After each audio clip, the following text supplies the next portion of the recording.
우리가 시편 강의하면서 항상 초반에 이 시편의 장르에 대해서 항상 제가 언급을 드리는데, 장르를 이해해야 여러분 그 엉뚱한 방향으로 이렇게 이해하지 않아요, 그렇죠? 그러니까 예를 들면 시를 읽는데 뭐 이렇게 말이 짧어? 그러면 안 되잖아요. 그 시라는 장르 안에서 우리가 그 문장과 그 글을 표현을 이해해야 되잖아요. 그렇죠? 뭔가 함축적인 뭔가 의미가 있겠다.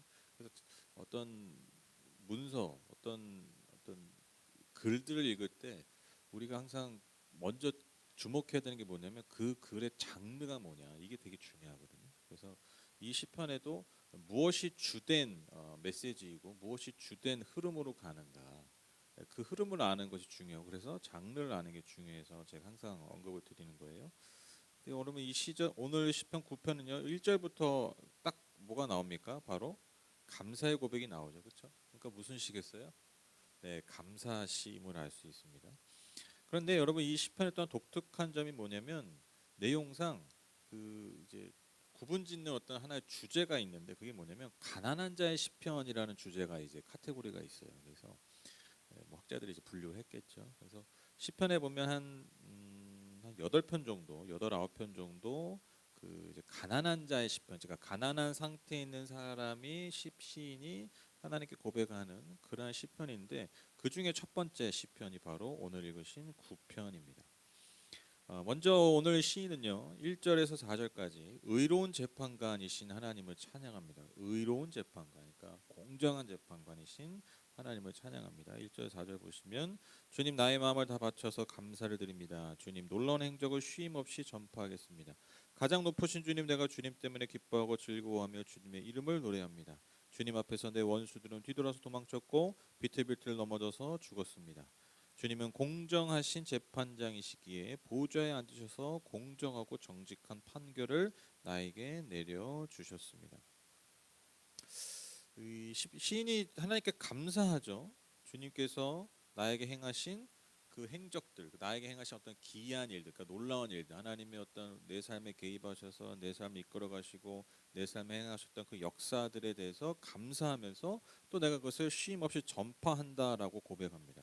그러니까 아마도 이 시편을 고백하기 전에 그는 하나님을 경험하고 하나님과 동행했던 삶이 굉장히 오래됐던 그런 것을 우리가 유추할 수 있죠.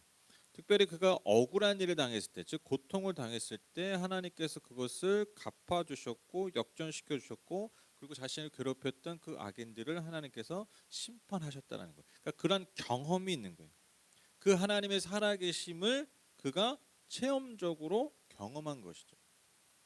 실제적으로 하나님의 놀라운 행적을 경험했기 때문에 내가 그것을 감사하고 사람들에게 그것을 쉼없이 전파하겠다라고 고백합니다. 그래서 여러분 그 신앙이라는 게 그 항상 그 중요한 그 두 축이 있죠. 어떤 깨달음과 그리고 체험, 경험이 참 중요해요. 그렇죠? 그러니까 깨달음으로만 가면 이건 약간 돛 닦는 거잖아요. 그렇죠? 그렇죠? 많은 종교들이 돛 닦는 종교들이 많아요. 꼭 종교였고 무슨 뭐 시설에 모여서 꼭 우리처럼 무슨 교회에 모여서 무슨 뭐 법당에 모여서 뭐 이런 거 여러 가지가 있지만, 근데 여러분 뭔가 깨달음에 머물면요 그냥 말 그대로 도를 다는 거예요. 자기를 수양하는 건데, 근데 우리 인간의 삶과 인간의 내면, 인간의 영혼을 초월하는 뭔가 그 초월적인 경험, 그 경험이 결국 우리가 진정한 하나님을 향한 신앙으로 연결되거든요. 근데 물론 이제 그런 경험만 있어도 또 안 돼요. 경험만 있으면 이 경험은 굉장히 주관적이잖아요. 그래서 객관화할 수 없기 때문에 그것이 굉장히 나중에 경험만을 추구하는 시행이 되면 이제 굉장히 이제 위험해지는, 이 아주 곁길로 빠지기도 하고 또 해서는 안 되는 일을 하기도 하고, 그래서 안 좋은 열매들이 맺어요. 그러니까 경험만 있어서는 안 되고요. 또 깨달음이 있어야 돼요. 진리에 대한 깨달음, 그리고 그 경험. 그러니까 그게 항상 같이 가야 된다라는 거죠. 그런데 제가 왜 경험을 자꾸 얘기하냐면, 여러분 오늘날은 특히 저는 경험이 참 중요한 것 같아요. 왜냐하면 지금은 지식은 이제 너무 충만한 것 같아요. 특히 한국 교회 안에는 하나님에 대한 지식이 너무 충만해요. 물론 이제 모르는 분도 많이 있지만, 그러니까 지식에 대한 어떤 그 갈망과 지식에 대한 어떤 뭐라 그럴까요? 공급은 너무 많아요. 하는데 우리가 하나님을 진짜 살아계신 하나님을 경험하는 것들, 그것은 좀 우리가 많이 부족해지지 않았나. 근데 저는 그 중요한 방법 중에 하나가 막 하나님 기적을 베풀어 주십시오, 기적을 베풀어 주십시오 막 하는 게 아니라, 그런 강구가 중요하다기보다는 제가 예전에 한번 말씀드렸잖아요. 하나님께 나를 알리는 게 되게 중요하다. 우리가 어느 순간 하나님을 아는 것만 되게 중요하게 생각하는데, 내가 하나님께 나를 알려야 뭔가 나를 정직하게 솔직하게 그렇게 순수하게 하나님께 나를 알려야 어떻게 돼요? 진짜 만남이 이루어지고요. 그 안에서 하나님의 만지심과 역사가 일어나는 것이죠. 오늘날 이 사람들이 그 옛날과는 다르게 사람들이 이제 살만하니까, 이 살만할 때 특징이 뭐냐면요, 나를 포장하는 것들이 많아요. 나를 설명하는 것들이 많잖아요, 그렇죠? 옛날 그 교회 다니시는 분들, 그러니까 옛날 분들 뭐 나 설명할 게 뭐가 있어요? 없죠. 별로 없어요. 그냥 뭐 누구 엄마, 그렇죠? 거의 이거 있잖아요. 그래서 예전에 그 구역장 가방에 그래서 여러분 혁명정이었던 거예요. 네, 빨간 가방. 여의도 순방. 왜냐? 한 번도 여성들이 무슨 장을 해본 적이 없어요. 그러니까 리더를 해본 적이 없어요. 그러니까 자존감을 다른 것에서 찾은 적이 없어요. 그러니까 누구 엄마, 누구의 아내 그렇게만 살다가 네, 구역장이 되는 거예요. 그러니까 이게 진짜 실제적으로 이 사회학적으로 여성 인권을 엄청나게 올린 사건이에요. 이 여의도 순복음교회 구역장이, 이게 종교적인 것만 아니에요. 이게 사회학적으로 그렇게 분석을 해요. 그 여성 인권 신장에 큰 기여를 한 게 여러분 여의도 순복음교회 구역장 지역장입니다. 한국에서. 그러니까 나를 설명할 게 별로 없었거든요. 근데 요즘 우리 나를 설명할 게 너무 많다기보다는 이것저것으로 날 자꾸 설명하려고 하잖아요. 그런 욕구들이 많잖아요. 근데 나를 설명하라는 것들은 사실 더 깊이 들어가면 나를 감추고 진짜 나를 알기 오히려 방해하는 것들이 많아요. 그러다 보니까 여러분 생각해 보세요. 저 사람과 내가 만나는데 내가 항상 나를 포장해요. 나를 항상 꾸며요. 그럼 진짜 나를 그 사람과 알릴 수 있겠어요? 그리고 정말 나를 제대로 알리지 않는데 여러분 그 사람과 내가 제대로 된 관계 깊은 가운데 들어갈 수 있겠습니까? 그렇죠? 여러분 남자 여자가 언제 진짜 가까워집니까? 짙은 화장을 지울 때 진짜 여러분 그게 까발려질 때 여러분 진짜 관계가 시작되는 거 아닙니까? 그렇죠? 신혼여행 끝나고 다음날 아침에 일어났더니 이혼을 심각하게 고민하는 뭐 그런 남자들이 종종 있다고 그러던데. 근데 거기서 진짜 이제 알미 시작되는 거잖아요. 이 사람에 대한 암. 그리고 그거를 공개하고 나서부터 뭔가 내가 더 편해지잖아요. 달라지잖아요. 그렇죠?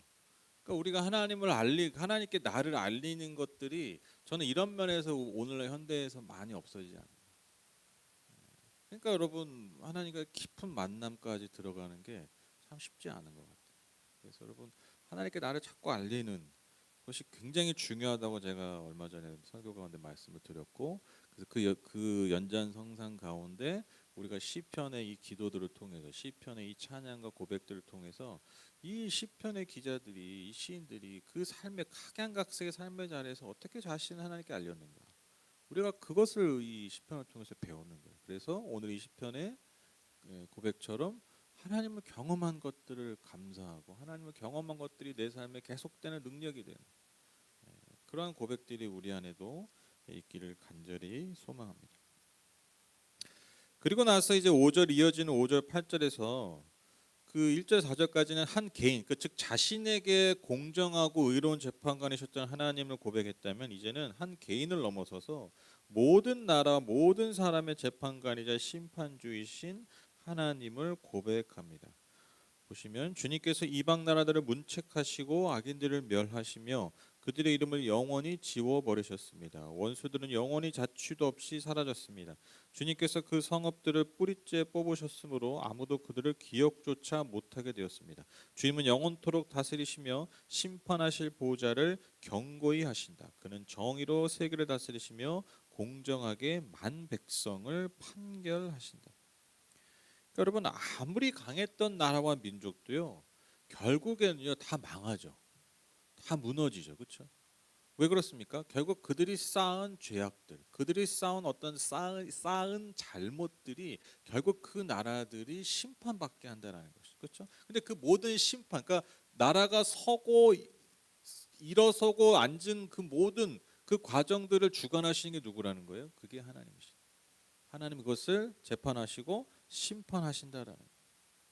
여러분 무수한 나라가 세워졌습니다. 또 무수한 나라가 다 사라졌습니다. 왜 그렇습니까? 예. 그러니까 깊이 영적으로 보면요, 그게 무슨 현상 그런 게 있지만 결국 깊은 어떤 그 궁극적으로 보면 하나님께서 이 모든 사람들, 이 모든 나라들을 공의로 심판하시기 때문에 이해되시죠? 그러니까 우리가 왜 죽어요? 생물학적으로 설명이 가능하죠. 뭐 세포가 뭐 이렇게 노화되고 뭐 이렇게 해서 이렇게 죽는다. 근데 우리 뭐 신학적으로 우리는 왜 죽어요? 죄의 삭은 사망이다. 왜? 하나님이 공의로우시기 때문에. 하나님이 공의로운 재판자이시기 때문에 우리가 다 죽는 거예요. 왜? 우리는 응애하고 나서부터 죄를 지으니까. 그렇죠? 우리는 죄를 지어요. 가만 내도 져요. 제가 예전에 그 아이들이 그 천재성이 있다고 그랬잖아요. 내 아이가 천재가 아닌가. 이게 하나님의 창조성이 그 안에 있다는 그 발견한 순간이랬잖아요. 근데 진짜 아이를 키우면서 그런 생각도 들 때가 있습니다. 아, 진짜 인간은 죄인이구나. 어쩜 이렇게 가르치지 않아도 나쁜 짓을 할까? 네, 가르치지 않아도 좋은 것만 보게 하려고 했는데도 이기적이고 이기심 많고 욕심을 끝도 없이 부리고 뭐 여러분 뭐 말할 것도 없어요. 그러니까 여러분 결국 여러분 우리가 이 땅에 태어나서 왜 죽는가? 그것이 여러분 신학적으로 보면 죄의 삭시인데 왜 죄의 삭시 사망이니까 하나님이 공의로우시기 때문에. 그러니까 태어나고 죽는 거예요. 나라도 마찬가지입니다. 나라가 태어나서 막 강해집니다. 하나님 주신 기회죠. 그럼 항상 인간은 그 기회를 어떻게 합니까? 자신의 욕심과 욕망, 뜻을 이루기 위해서 그것들을 사용하고 오히려 억압하죠. 그 모든 나라들이 그랬잖아요. 모든 권력들이 권세들이 그랬잖아요. 그러니까 좀 망하는 거예요. 여러분 옛날에 로마가 망할 줄 누가 알았겠습니까? 여러분 영국이 망할 줄 누가 알았겠습니까? 미국이 요즘 이렇게 좀 비실비실하잖아요. 왔다 갔다 해요. 미국도 막 물론 뭐 대단한 나라 근데 여러분 몰라요 어떻게 됐지. 여러분 막 그 민주주의의 꽃이라고 했던 미국이 막 대통령 선거 끝나고 막 의사당을 막 점거하고 사람들이 그런 생경한 장면들이 보이는 거예요. 어떻게 이런 일이 벌어지지? 그게 인간의 나라이기 때문에 언제 무너질지 몰라요. 진짜 언제 무너질지 몰라요. 뭐 러시아가 저렇게 지금 옛날 소련이죠. 옛날 소련이 그렇게 뭐 하루아침 무너질 줄 누가 알았겠습니까? 여러분 완전하고 영원한 것이 없다는 거죠. 이 땅에. 왜? 다시 말씀드립니다. 하나님이 공의로 이 땅을 심판하시기 때문에 모든 나라와 민족도 그렇게 다스리시기 때문에. 그러나 여러분 이 세상의 나라는 다 그렇지만 하나님의 나라는 어떻습니까? 예, 영원히 멸망하지 않는다. 오직 주님만이 영원토록 정의로 세계를 다스리신다라고 시편 기자가 고백하고 있습니다. 그런데 반면에 하나님은요. 이 땅에서 주목받지 못하고 고통당하는 자들, 그 작은 자들의 하나님이 되어 주심을 고백하고 있습니다. 9절 10절 보시면 주님은 억울한 자들이 피할 요새이시며 고난받을 때에 피신할 견고한 성이십니다. 주님을 찾는 사람을 주님께서는 결단코 버리지 않으시므로 주님의 이름을 아는 사람들이 주님만 의지합니다. 아멘. 여러분 강한 자들의 성은요, 그러니까 자취도 없이 사라졌다고 고백하거든요. 강한 자들의 성, 그 막 견고한 성들. 그런데 하나님이 어떤 성이 되시냐? 바로 억울한 자들, 이 땅에서 고통받고 억울한 자들이 피할 요새가 되시고 피신할 견고한 성이 되어 주신다라고 고백하고 있습니다. 그렇게 하나님을 찾는 자들을 하나님이 결코 버리지 않으신다. 그러니까 여러분 당연히 주님만 의지할 수밖에 없죠. 세상 나라 의지할 수가 없잖아요. 왜? 세상 나라 때문에 내가 지금 고통받고 있는 거예요.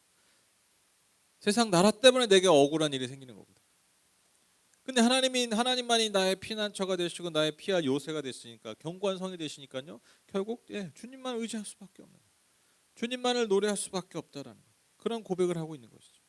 그래서 시인은요 사람들에게 하나님을 찬양하라고 촉구합니다. 11절 12절은 계속해서 하나님을 찬양하라고 촉구하고 있어요. 그런데 또 분위기가 바뀌어서 여러분 이어지는 13, 14절에서 시인의 문제가 나타납니다. 지금 여전히 그는요 고난과 어려움 가운데 있어요. 그래서 하나님께 간구하죠. 13, 14절 보시면 주님 나에게 은혜를 베풀어 주십시오. 죽음의 문에서 나를 이끌어내신 주님, 나를 미워하는 자들에게서 받는 고통을 살펴주십시오. 그렇게 하시면 주님께서 찬양받으실 모든 일을 내가 전파하겠습니다. 주님께서 베푸신 그 구원을 아름다운 시온의 성문에서 기뻐하며 외치겠습니다. 여기서 두 개의 문이 나옵니다. 죽음의 문이 나오고요, 아름다운 시온의 성문이 나옵니다. 뭔가 대조적이죠. 죽음의 문. 그러니까 지금 현실은 어때요? 죽음의 문으로 들어가는 거예요. 근데 그가 지금 고백하고 그가 결국에는 들어갈 문이 어느 문이라고 얘기합니까? 예, 시온의 문. 시온의 문이 어떤 문이에요? 시온이 방문이 시온의 문입니까? 저기 인영미 집사님 오셔서 이런 농담을 할 수 있었어요. 안 오셨으면 이런 농담을 안 했겠죠. 그렇죠. 네. 네. 여러분 제가 계속 말씀드렸죠. 여러분 예루살렘이라는 성이 시온산 위에 있습니다. 우리는 산 하면은 이렇게 뾰족한 산만 생각하잖아요. 근데 그 이스라엘 이런 데는 고지대, 그러니까 고지대에 이 성이 있어요. 왜 고지대에 짓겠습니까? 적들의 침략을 때문에 고지를 점령했는데 고지가 평평한 땅이 있는 거예요. 그래서 거기에다가 성을 지은. 그래서 시온산 위에 있는 게 예루살렘 성입니다.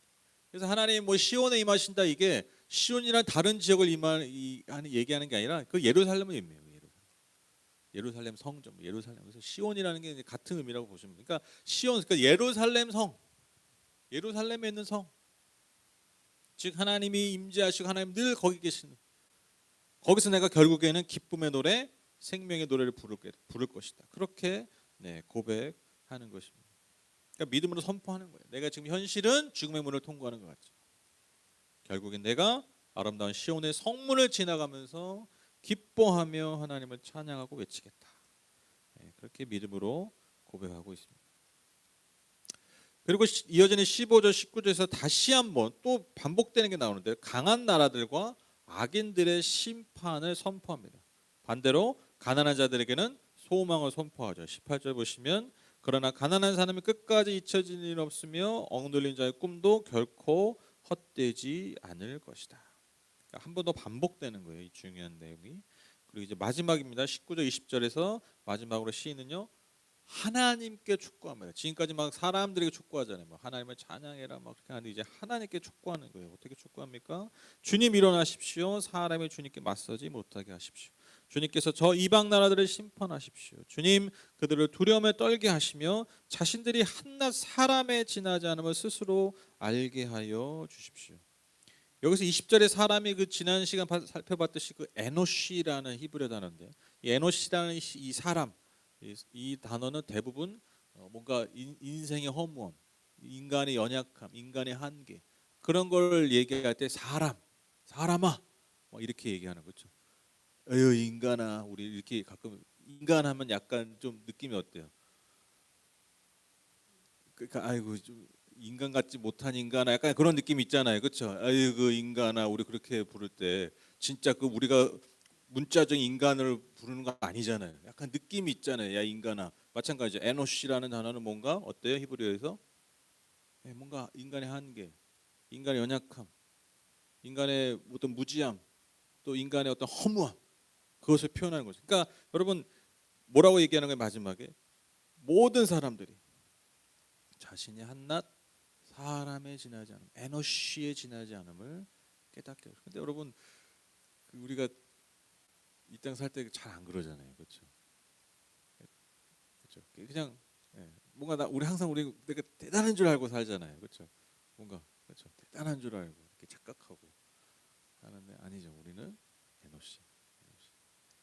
하나님 앞에서 정말 한낱 사실 먼지에 불과한 너무 허무한 그런 존재에 불과하다라는 것입니다, 그렇죠? 그래서 아무리 강한 나라도 결국 여러분 인생과 같죠. 사람과 같아서 피고 지고 결국 사라집니다. 그래서 모든 나라와 모든 백성들이 이 사실, 이 분명한 진리를 알게 해 주십시오 하고 이 시인이 촉구하고 있습니다. 여러분 오늘 내용 이렇게 그냥 이렇게 쓱 보시면 이렇게 그냥 뭐 그런가 보다 하는데, 여러분 이렇게 잘 보면요, 시인이 계속해서 강조하고 반복하는 게 있어요. 그게 무엇입니까? 강한 나라 그리고 강한 자. 이게 악인이죠. 악인은 시편에서 악인은 강한 사람들이에요. 그 악인들이 그러니까 강한 나라와 강한 자와 그 약하고 가난한 자들이 대비되고 있어요. 계속. 그렇죠? 강한 자들의 악인들의 심판을 얘기하고 또 뭐가 나와요? 그러나 가난하고 연약한 자들에게는 하나님이 그들의 피난처가 되시고 요새가 되어 주신다. 그 패턴이 반복된다라는 거예요. 그러니까 뭐 하고 있는 거예요? 둘을 아주 강렬하게 대비하고 있다라는 것입니다. 그런데 여러분 우리가 저는 이런 부분에 참 항상 드리고 싶은 말이 뭐냐면 우리가 오해하면 안 되는 게 가난한 것 자체가 의가 아니잖아요. 그렇죠? 제가 그 소명을 받을 때, 그러니까 제가 이 뭔가 그러니까 소명이라고 그러죠. 이렇게 제가 선교사가 되려는 그 어떤 소명을 제가 받을 때 하나님이 저한테 어떤 소명을 주셨냐면 가난한 자들을 섬겨라는 소명을 주셨어요. 가난한 자들. 특히 이제 도시 안에 많은 가난한 자들이 있기 때문에 그들을 섬기는 그런 선교사가 되라. 그런 저에게 어떤 비전을 주셨거든요. 그래서 이제 제가 신학교에 가고 그렇게 준비를 했던 건데, 근데 여러분 그 제가 항상 그 이것을 배워오면서 성장하면서 항상 제 안에서 그 중심을 놓지 않으려 했던 게 뭐냐면 가난한 것 자체가 의가 아니라. 근데 이렇게 접근하는 사람들이 있어요. 뭐 사회운동하는 사람들 이런 사람들. 그러니까 여러분 인간의 그 모습 자체가 의가 되면 안 돼요. 인간의 처한 사람 자체가 의가 되면 안 돼요. 그 어떤 그 연예인인데 그 정선희 씨를 알죠? 그 개그맨. 그분이 굉장히 좀 우여곡절이 많았잖아요. 정말 막 고통스러운 일들이 많았잖아요. 근데 그분이 얼마 제가 보진 않았는데 이렇게 들은 건데 그분이 간증에 나와서 하는 얘기가 뭐였냐면 고난도 나중에 의가 되더라 이렇게 얘기해요. 고난 받은 것도 의가 되더라. 그래서 여러분 간증하는 사람들이 자기 고난팔이 하잖아요. 고난팔이. 내가 이렇게 고난해가지고 이런 가운데 하나님을 뭐 만나고 고난 받는 것 자체가 의가 아니잖아요. 그러니까 뭐가 의입니까? 가난하고 이 억울한 인생 자체가 여러분 가난하고 억울한 인생 자체가 하나님의 도우심을 끌어내는 게 아니라 그 안에는 뭔가 중요한 것들이 하나님의 도우심과 하나님의 피난처 역할을 자처하게 하신다는 그게 뭡니까? 그에 대한 대답이요. 여러분 9절 10절에 잘 나타나요. 9절 10절 보시면 주님은 억울한 자들이 피할 요새이시며 고난받을 때에 피신할 견고한 성이십니다. 주님을 찾는 사람을 주님께서는 결단코 버리지 않으시므로 주님의 이름을 아는 사람들이 주님만 의지합니다. 그러니까 여러분 여기서 뭘 할 수 있습니까? 가난하고 억울하고 고난받는 자들의 특징이 나타난 거죠. 그게 뭡니까? 주님을 찾는 자라는 거예요. 주님을 찾는 자. 그러니까 여러분 가난하고 억울하고 고통스러우니까요. 여러분 가난하고 억울하고 고통스러운데 여러분 묵상 기도하는 사람 보셨어요? 네? 못해요. 그렇게 하라고 해도 못해요. 그게 더 고통스러워. 그러니까 주님을 뭐예요? 찾는 거예요. 그러니까 본능이죠. 내 삶에 무언가를 잃어버렸잖아요. 그 잃어버린 것을 되찾기 위해서 이것을 되찾아줄 누군가를 또 찾죠. 애들이 엄마 마스크 없어. 마스크를 없으면 마스크를 찾아야지 누굴 찾아요? 엄마를 찾아요. 왜? 엄마는 알아. 엄마는 마스크가 어디 있는 줄 알아. 내가 첫 번째 서랍을 열어서 마스크가 없었지만 엄마는 첫 번째 서랍을 열면 엄마는 찾아. 그게 엄마 아닙니까? 그게 인간의 본능이에요. 내가 잃어버린 거를 찾으려면요, 내가 찾는 게 아니라 왜? 내가 잃어버렸으니까 내가 못 찾는 거죠. 그러니까 누굴 찾아야 다시? 내가 잃어버린 것을 찾을 그 대상을 찾아. 주님을 찾는 거죠. 그러니까 이게 여러분 가난하고 억울하고 고통받는 자들의 특징이라는 거예요. 즉 내 삶의 어려움과 고통 때문에 하나님을 찾고 그 이름만을 의지하게 된다. 그러니까요 여러분 당연히 하나님이 나를 찾는 자들의 뭐가 되시는 거예요? 아니 나를 찾아왔는데 요새가 되시고 피난처 견고한 성이 되어 주시는 거라는 거죠. 근데 여러분 반면에 생각해 보세요. 여러분 반면에 강하고 힘 있는 자들은 어때요? 다 있는데 뭐 찾을 게 없어요. 찾을 게. 착각하는 거지만 찾을 게 없어요. 그 당시엔 뭘 찾아 찾기는. 다 있는데, 다 갖춰 있는데 내 주머니에 내 지갑에 카드 있고 현찰도 있고 한쪽에 자동차 키 있고 다 있어. 옷도 좋고 뭐 부족한 게 없어. 그러고 사는 거예요. 잃어버린 게 없다라고 생각하니까 하나님을 찾을 이유가 없다는 거예요. 그러니까 좀 표현이 좀 부적절할 수 있지만 하나님에 대한 쓸모를 전혀 느끼지 못하는 거죠. 하나님께 쓸모라는 표현을 좀 쓰기가 좀 그렇지만, 그러니까 이해가 잘 되시라고. 하나님의 쓸모가 그들에게는요, 이 세상에는 없는 거예요. 이 세상에서. 그러니까 찾지 않으니까요. 이름을 부를 일도 없죠. 이름을 부를 일도 없으니까 여러분 제대로 알지도 못하죠. 당연히 의지할 수도 없습니다. 그러니까 여러분 그 결과가 뭐라고요? 그들이 다 찾았고 그들이 다 잘 지키고 있다라고, 그들이 다 견고하다라고, 견고하게 잘 지었다라고 생각하는 그 모든 성들이 결국엔 다 어떻게 돼요? 무너져요. 때가 되면 다 철저하게 무너지는 겁니다. 6절 보시면 원수들은 영원히 자취도 없이 사라졌습니다. 주님께서 그 성읍들을 뿌리째 뽑으셨으므로 아무도 그들을 기억조차 못하게 되었습니다. 왜 그렇다고요? 하나님을 찾지 않았기 때문에. 그러니까 여러분 뭐가 비교됩니까? 가난하고 억울한 자들은요, 하나님이 피신할 견고한 성이 되어주세요. 근데 강하고 힘 있는 자들의 성은 어때요? 결국 하나님 다 쓸어 버리신다. 그래서 여러분 제가 아까 말씀드렸잖아요. 가난하다, 뭐 고난 받았다, 이게 여러분 의의가 되지 않는다는 게, 가난하고 여러분 고통당해도 하나님 안 찾으면요 똑같아요.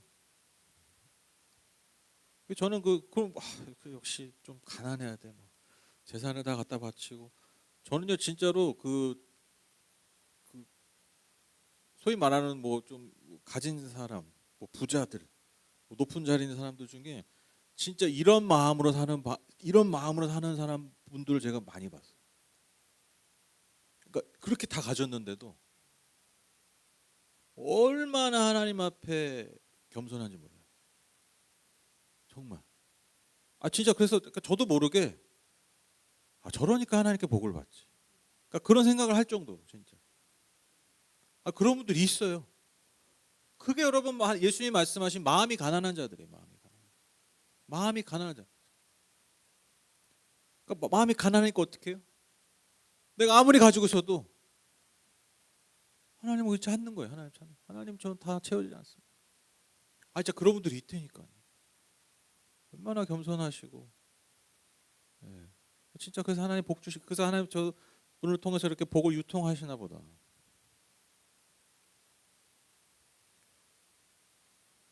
그래서 여러분 제가 오늘 말씀 보면서 누구죠? 바울의 고백이 생각났어요. 고린도서 9절 10절입니다. 그러나 주님께서는 내게 이렇게 말씀하셨습니다. 내 은혜가 내게 족하다. 내 능력은 약한 데서 완전하게 된다. 그러므로 그리스도의 능력이 내게 머무르게 하기 위하여 나는 더욱더 기쁜 마음으로 내 약점들을 자랑하려고 합니다. 그러므로 나는 그리스도를 위하여 병약함과 모욕과 궁핍과 박해와 곤란을 겪는 것을 기뻐합니다. 여러분 고린도 전후서는요, 고린도 교회를 향한 바울의 편지인데, 왜 자꾸 편지를 보내냐면 고린도 교회 문제가 많았어요. 근데 특히 이제 문제의 어떤 핵심적인 것들이 뭐냐면 이렇게 분열들이 일어났는데, 그 분열의 어떤 그 중심에 있는 사람이 당연히 바울입니다.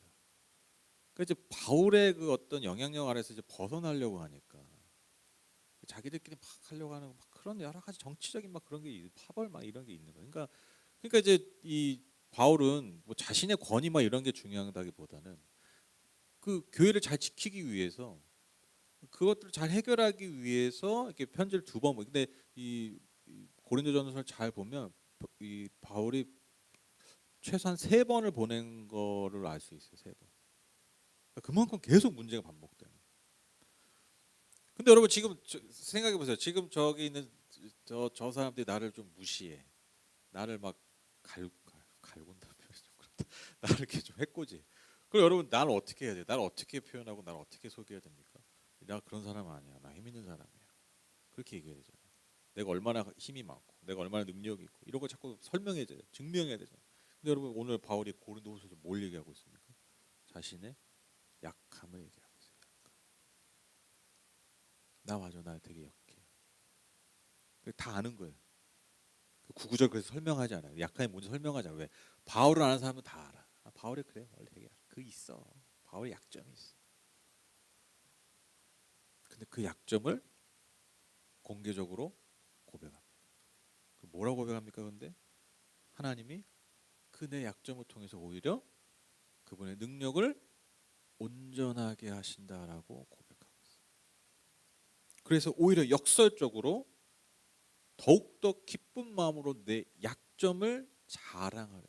인간은 어떻게든 그냥 뭐 좀만 잘해도 그냥 뭐 지구 최강 제일 잘하는 것처럼 자랑하는 게 인간이잖아요. 그렇죠? 나밖에 이걸 못하는 것처럼 설명하잖아요. 어떻게든 작은 거 하나라도 나를 돋보이고 나를 자랑하려고 하는데 지금 바울은 뭘 자랑한다고요? 내 약점을 자랑한다. 왜 약점이 자랑이 될까요? 내가 이 약점 때문에 하나님을 찾기 때문에. 내가 이 약점 때문에 하나님을 찾고 내가 그렇게 하나님을 찾기 때문에 하나님의 능력이 내 삶에 온전하게 된다.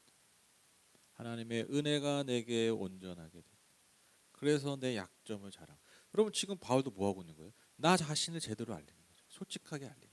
그러니까요, 이 나 자신을 솔직하게 내 연약함을 알리는 이 순간들을 통해서 하나님이 그에게 더 온전하고 완전하게 행하시는 거예요.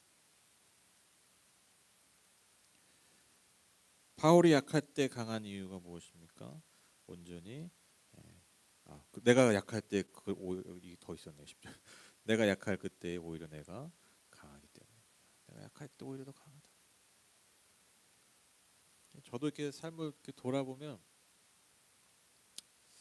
저도 예전에 진짜 막 그 소위 말해서 쥐뿔도 없을 때 진짜 쥐뿔도 지금 한 쥐 정도는 있나?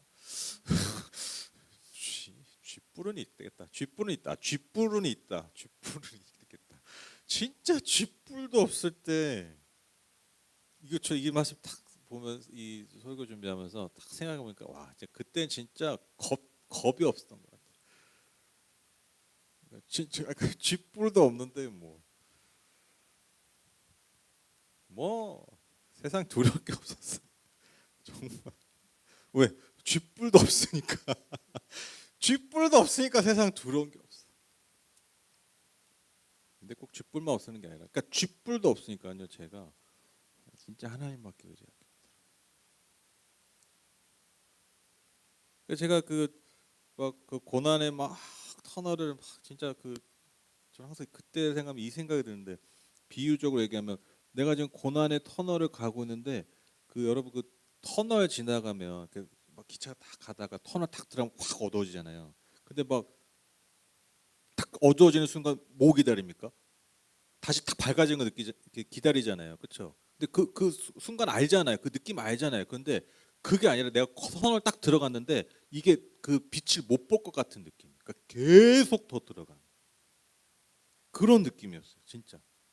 그때 그 당시에 내가 지금 터널에 있는데 조만간 저 이제 빛이 나오겠다. 터널 끝이 나오겠다는 게 아니라 이게 도대체 언제까지 이어질까? 항상 이런 느낌으로 살았어요. 그러니까 때로는 그런 생각하는 거야. 내가 하나님, 내가 어쨌든 당신 되게 열심히 믿는데 내가 당신 위해서 뭔가 열심히 봉사하다고 하는 것 같은데 왜 자꾸 내 삶에 이럽니까? 라고 하나님 앞에 고백하는 나를 보면서 놀랐어요. 왜 놀랐냐? 이성적으로 생각하면 내가 하나님한테 이렇게 했는데 내 삶이 지금 이런 터널이면 여러분 이성적으로 하면 어떻게 해야 돼요? 당장 하나님 버려야죠.